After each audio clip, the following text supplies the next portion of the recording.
आज के दिन भी, आज़ादी के दिन भी मैं सोकर लेट ही उठा हूँ दोस्तों। आई डोंट नो मेरा क्या होगा, मेरा कुछ बनेगा कि नहीं बनेगा, मैं लाइफ में कितना आगे जाऊँगा कितना नहीं जाऊँगा, but one of the reason उसका यही होगा कि मैं लेट उठता हूँ। बट हाँ, अगर आप मुझे कभी टाइम से बुलाते हो या कहीं, तो ऐसे मैं लेट नहीं पहुँचता। बट ये आदत मेरे अंदर गंदी है कि मैं लेट उठता हूँ। बट ये भी थोड़ा सा एक पार्ट ऑफ मेहनत है कि मैं रात को देर से आया था, इसलिए मैं सुबह लेट उठा हूँ। बट रात का भी पूरी बात करेंगे, आराम से करेंगे, पूरा काफ़ी टाइम है अपने पास। स्वागत है आपका एक नए ब्लॉग में। My name is Vineet A K Awara Azad. Happy independence day to all of you. देश के हित में साथ रहो, अपनी आवाज़ उठाओ हर चीज़ के लिए, छोटी से बड़ी चीज़ के लिए, अपने हक के लिए लड़ो, मेहनत करो, कभी देश विरोधी बातें मत करो, बाकी देश के साथ रहो। तो थोड़ी सी एक बात मुझे जो हमेशा लगती है कि आज एक बहुत ही ख़राब वीडियो मैंने देख लिया सोनिया गांधी जी का, और सुबह से ही मेरा पता नहीं क्या, मैं कुछ कहना नहीं चाहता, बट ये जो कांग्रेस है और एक दो पार्टियां हैं ऐसी ऐसी, ये बहुत ही कभी कभी ऐसी बातें कर देते हैं ना ये लोग कि यार अच्छा नहीं लगता। इनके ही अभी कोई पार्टी के मेंबर थे और इनके ही वो खरीदे हुए इन्फ्लुएंसर्स आज के दिन भी एक ही नारा दे रहे हैं, क्या हम वाकई आज़ाद हुए थे, क्या हम वाकई आज़ाद हो गए हैं। अबे क्यों नहीं हो तुम आज़ाद? तुम फ्रीडम ऑफ स्पीच के नाम पे अजमल कसाब, अफजल गुरु जैसे लोगों का साथ दे रहे हो। तुम्हारे खुद के पीएम ने, आई थिंक क्या नाम था उस बंदे का जिसने कश्मीर में हत्याकांड किए थे जब फाइल्स ऑफ कश्मीर हुई थी, उसको तुम्हारे स्टेज शेयर किया था तुम्हारे पीएम ने उसके साथ। तो कैसे कैसे तुम आज़ाद नहीं हो भाई? और किस तरह की आज़ादी चाहिए तुम्हें? दरअसल देखो, मैं जो मानता हूँ ना, मेरे अंदर तो भाई खूब देशभक्ति भरी हुई है, पता नहीं कैसे। जबकि मेरी फैमिली से, मेरे उससे कोई भी, उसका वन ऑफ द रीज़न ये है कि मैं अपनी नानी के गांव में रहा हूँ और बचपन से ही वहाँ लोगों लड़कों को ना चुल थी आर्मी में जाने की। तो वो सुबह ही सुबह रनिंग वगैरह करने जाते थे वो लोग, मैं भी उनके साथ जाता था। तो मुझे भी एक चुल थी कि यार आर्मी में जाना है, आर्मी में जाना है। मैंने एनसीसी के 2 कैंप किए हैं, मैंने स्काउट एंड गाइड किया है, मैंने एनएसएस किया है, मैंने काफ़ी चीज़ें की हैं। But unfortunately because of my height and some other reasons मैं नहीं जा पाया। मेरी मैथ बहुत वीक थी, मैंने ट्राई किया इम्प्रूव करने का, बट आई कांट। तो ये सपना सपना ही रह गया। पर देखो, मैं, मेरा जो एक पॉइंट ऑफ व्यू, ये मेरा पॉइंट ऑफ व्यू है, ठीक है। मैं किसी को ये नहीं कह रहा कि ये तुम्हारा, तुम ऐसे मत करो या तुम ऐसे करो। ये मेरा पॉइंट ऑफ व्यू है। मैं ये मानता हूँ कि सरकार को ना हर फैमिली में से एक बंदे को मैंडेट करना चाहिए कि भाई आप देश के लिए 6 महीने, 1 साल, 2 साल, 3 साल, 4 साल सर्व करोगे। जब ये जाएंगे ना बॉर्डर पे, जब ये अपना पिछवाड़ा रगड़ेंगे, तब इनको पता चलेगा भाई कि असल आज़ादी क्या है। क्योंकि ऐसे तो भाई इन लोगों को मुझे नहीं लगता कि समझ में आएगा। और ये जितने स्टेज पे बैठ के और कुर्सी पे बैठ के बोल देते ना कि हम आज़ाद हुए थे, नहीं हुए थे, भाई उनसे जाके पूछो जिनके बच्चे बहनचोद बॉर्डर पे मरते हैं, जिनके माँ बाप भाई बंधु, इन बहन के लोगों ने कभी 100 रुपये पीएम आर्मी केयर फंड में नहीं दिए होंगे। 100 रुपये अगर दिए हों कभी, कसम खा के कह रहा हूँ भाई, मैं कभी नहीं दिए होंगे।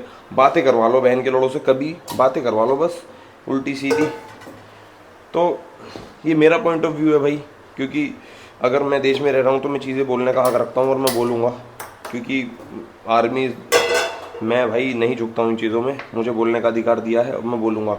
अगर तुम बहनचोद अफजल गुरु के साथ खड़े हो सकते हो, अजमल कसाब के साथ खड़े हो सकते हो, तो भाई अपने देश की आर्मी के लिए, अपने देश के सैनिकों के लिए भाई मैं भी खड़ा हो सकता हूँ बहनचोद। मैं किसी से डरता भी नहीं हूँ इस मामले में। और मैं, अगर मुझे कभी, भाई देखो कहने वाली बात नहीं है, बट जब अगर कभी मुझे ज़रूरत पड़ेगी या उन्हें ज़रूरत पड़ेगी तो मैं तो भाई हमेशा खड़ा रहूँगा। बाकी आज अपन लेट इसलिए उठे, रात जब मैं आया तो नितिन के कुछ दोस्त आए हुए थे, जो नितिन मेरा भाई है, मुसेरा भाई, और ये लोग नीचे घूम रहे थे और मेरा मन भी नहीं था सोने का, तो मैं इनके साथ घूमने लगा। तो लेट सोया था, ऑलमोस्ट 5, साढ़े 5 बजे सोया था, जिस वजह से अपन सुबह लेट उठे। बाकी आज अपन बना रहे हैं one of the are favourite thing, कोफ्ते। ठीक है। जो मेरा मन कर रहा था, पिछले वीकेंड अपन ने बनाए थे एंड काफ़ी अच्छे बनाए थे भाई, काफ़ी ही अच्छे बनाए थे एंड ट्राई कर रहे हैं सेम आज भी। बट आज हम कोफ्ते कम, पिछली बार ना कोफ्ते ज़्यादा हो गए थे और तरी कम रह गई थी। करी करी आपकी लैंग्वेज में बोलूँ तो करी कम रह गई थी। इस बार हम कोफ्ते कम रखेंगे, मतलब कोफ्ते भी ठीक ठाक रखेंगे और करी तो रखेंगे ही रखेंगे, क्योंकि करों के साथ, कोफ्तों के साथ अगर करी ना हो ना तो कोफ्तों का मज़ा नहीं आता है। तो कोफ्ते बनाएंगे अपन, रोटी बनाएंगे, थोड़े से चावल बनाएंगे और और बाकी जैसे भी होगा सब दिखाता हूँ तुम्हें। तो चलो मैं कोफ्ते बना लेता हूँ, धीरे धीरे तुम्हें सारा प्रोसेस में दिखाऊंगा कैसे बना रहा हूँ, क्या कर रहा हूँ। बाकी बने रहो मेरे साथ इस व्लॉग में और मैं मिलता हूँ तुम्हें कुछ समय के बाद जब मैं ये कोफ्ते अपने फ्राई कर लूँगा अच्छे से, ठीक है। कोफ्ते अपने ऑलमोस्ट रेडी हो चुके हैं बन के, ये देखो। अभी इनमें थोड़ी देर और उबाल आने दूंगा ताकि और मतलब इनके अंदर अच्छे से ये मतलब जो वाटर है ये भर जाए और मैश होंगे तो और ज़्यादा अच्छे लगेंगे। अभी और इनको 5 से 10 मिनट पकाऊंगा, देन इसको उतार के अपन मस्त रोटी सेकेंगे, थोड़े से चावल बनाएंगे, देन अपन रेडी टू गो। खाना बनाने के बाद हम लोग चले गए थे एक्चुअली मार्केट, तो थोड़े से आके उसके बाद चावल बनाए हैं, जल गए हैं ये भी, मैं बातों में लग गया था। थोड़ी सी रोटी, अब मैं लेके आया था थोड़ा सा वैसा सामान जैसे कि चिया सीड्स और मसाला एक बनाता हूँ मैं तुम्हें दिखाता हूँ। इसमें तो क्रेटीन है आई थिंक, मैं समझाता हूँ। सौंफ और काली मिर्च को थोड़ा सा गर्म करके भून लो, भूनने के बाद उनको जो है अच्छे से ग्राइंड कर लो, दरदरा से थोड़ा सा पतला हल्का सा बारीक, और उसको रात में जो चिया सीड्स आप भिगो के रखो उसको सुबह फिर उस मसाले को काला नमक चिया सीड्स वाले उस पानी में डाल के पियो, तो उससे चिया सीड्स तो तुम्हारे फाइबर वगैरह पूरे करेगा ही, और मतलब वो मसाला डाइजेशन अच्छा करेगा, पेट की गर्मी में मारेगा, और सौंफ से तुम्हें पता ही है। तो अभी क्या है कि मैं थोड़ा सा आज पता नहीं क्यों ज़्यादा थका हुआ फील कर रहा हूँ।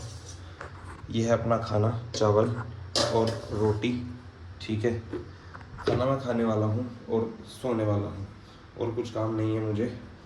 बाकी आज का व्लॉग मैं यहीं पे समाप्त कर रहा हूँ। आई होप तुम्हें व्लॉग मेरा ठीक लगा होगा। बाकी जैसा भी लगा हो एक लाइक छोड़ देना। बाकी मैं मिल जाऊँगा कल या परसों के नए व्लॉग में, तब तक के लिए।